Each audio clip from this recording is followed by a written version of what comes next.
បាទសួស្តីអ្នកទាំងគ្នាជួបគ្នានៅវីដេអូទី2តាក់ទងទៅនឹងការប្រើប្រាស់កម្មវិធី Alpha Beam ហើយថ្ងៃនេះគឺខ្ញុំនឹងលើកយកនៅចំណុចពិសេសមួយឧទាហរណ៍ថានៅក្នុងបច្ចេកនេះគឺវាមានសសរគ្រឹះជាច្រើនហើយបើសិនជាអ្នកទាំងអស់គ្នាព្យាយាម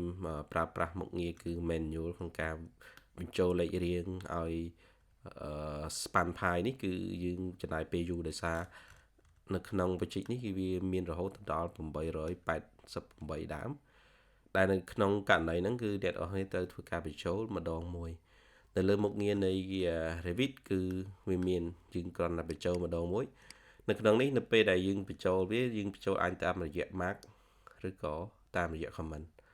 ក៏នៅក្នុងហ្នឹងគឺខ្ញុំបញ្ចូលតាមរយៈ mark ប៉ុន្តែមុខងារនៅលើ Alpha Beam នេះគឺវាងាយស្រួលបើសិនជាយើងចង់បញ្ចូលទី1គឺអ្នកនរគ្នាគ្រាន់តែចូលកន្លែង Alpha Beam នេះហើយនេះវាមានជា auto number យើងអាច set number pi នេះនៅពេលដែលយើងចុចរើសវានឹងនៅមាននេះវាមានជាតម្រងឲ្យយើងរើសមានន័យថានៅក្នុងហ្នឹងយើងអាចរើសតម្រងជាយើងដាក់វាជា style បែបនេះគឺ x y មានន័យថាវារានពីលេខ1រត់ហើយរត់បែបនេះឃើញទេតមកទៀតគឺយើងអាចរើសតម្រងមានន័យថាក្នុងនេះយើងរើសតម្រងរានពីលេខប្រមាណទៅហើយក្នុង style បែបណាឧទាហរណ៍ថាយើងចង់បាន1 2 3ឲ្យវារត់បែបនេះឬក៏យើងយកតម្រងនេះគឺ1 2 3 4ដែលយើងចូលចិត្តដាក់ style លេខ3នេះមកផ្នែកខាងនេះយើងមានតែយើងនៅក្នុងនេះ current view មានន័យថាយើងដាក់នៅលើ current view របស់យើងឬក៏នៅក្នុងនេះគឺយើង select វាប៉ុន្តែកន្លែងចំណែក family នេះយើងរើស family គេនៅក្នុង family ដែលខ្ញុំបង្កើតនេះទី1 family ដែលខ្ញុំបង្កើតនេះវាខ្ញុំដាក់ឈ្មោះបែបនេះអូខេនេះឈ្មោះវាបែបនេះដូច្នេះនៅពេលដែលអ្នកទាំងអស់គ្នាធ្វើការ run ទី1គឺយើងត្រូវដឹងថាយើងចង់បង្ហាញអីគេឥឡូវខ្ញុំយកតម្រងបែបនេះបន្តមកទៀតខ្ញុំរើស family របស់ខ្ញុំដូចជា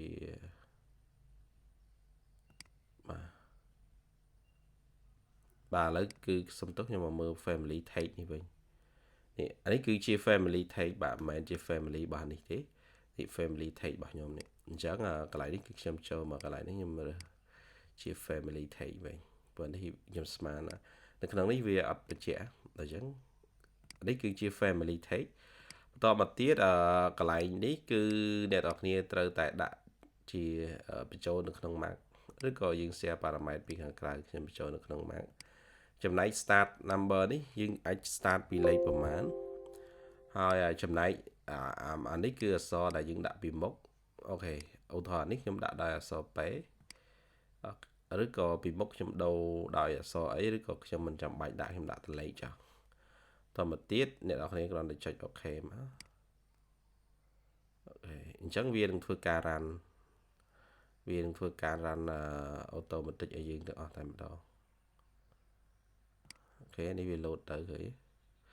ប៉ុន្តែនៅក្នុងតម្រងបែបហ្នឹងហេតុអីបានវា run អញ្ចឹងដោយសារវា run ពីលើមកវារត់បែបនេះវាមិនមែនវារត់តាមជួរហើយវាត្រឡប់មកម្ដងទៀតអ្នកនរគ្នាអានេះនៅក្នុងករណីដែលយើងរើសបែបហ្នឹងប៉ុន្តែនៅក្នុងករណីដែលអ្នកនរគ្នាចង់ដាក់វាមកទីតាំង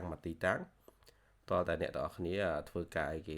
select វាម្ដងហើយយើងដាក់បញ្ចូលគ្រាន់នៅលើនេះគឺ software នឹងបញ្ចូលបើយើងដាក់បែបនេះគឺវានឹង run automatic ដោយខ្លួនឯងហើយយើងចាំវា run ឲ្យចប់តែម្ដងមកបា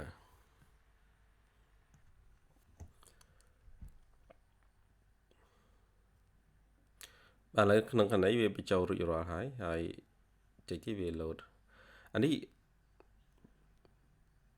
បាទនេះពេលឥឡូវវារួចរាល់ប៉ុន្តែនៅក្នុងករណីហ្នឹងដូចខ្ញុំបញ្យល់បងប្អូនអញ្ចឹងនៅពេលដែលវា run ទៅវារត់នេះវារត់តាមអានេះវាចាប់យកអាណាដែលនៅលើគេគឺវារត់តាមលេខរៀងហ្នឹងហើយដូច្នេះអានេះនេះវារត់បែបនេះបើសិនជាយើងចង់បញ្ចូលនេះជាទីតាំង1 2 3 4គឺតើតែយើងនៅក្នុងជំរើសមុខងារនេះគឺតើអ្នកនរនេះ select នេះបាទហើយខ្ញុំយក family របស់យើងទៅដែរខ្ញុំបញ្ចូល mark យើង start ដោយលេខ1ប៉ុន្តែកន្លែងនេះខ្ញុំថែមដោយអក្សរ P ពីមុខអូខេបន្តមកទៀតយើងរើសតម្រងបែបនេះទៅដែរអូខេ តើmìnhចុច OK មក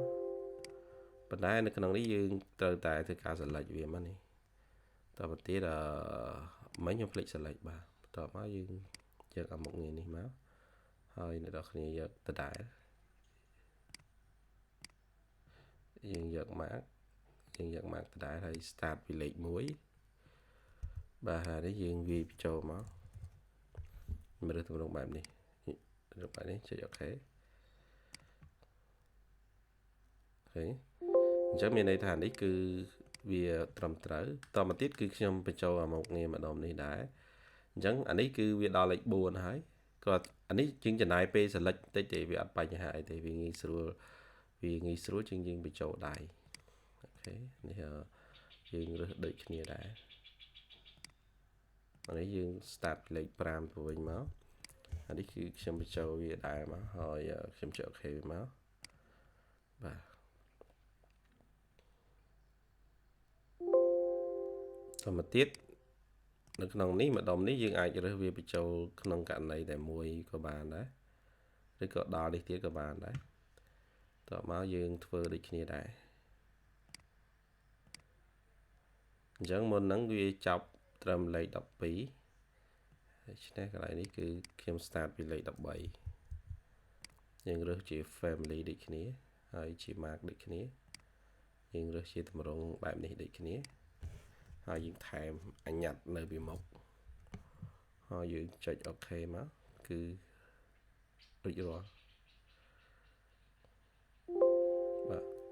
ចឹងនៅក្នុងវីដេអូនេះគឺខ្ញុំសូមបង្ហាញប៉ុណ្ណឹងហើយជួបគ្នានៅវីដេអូក្រោយទៀតបាទសូមអរគុណ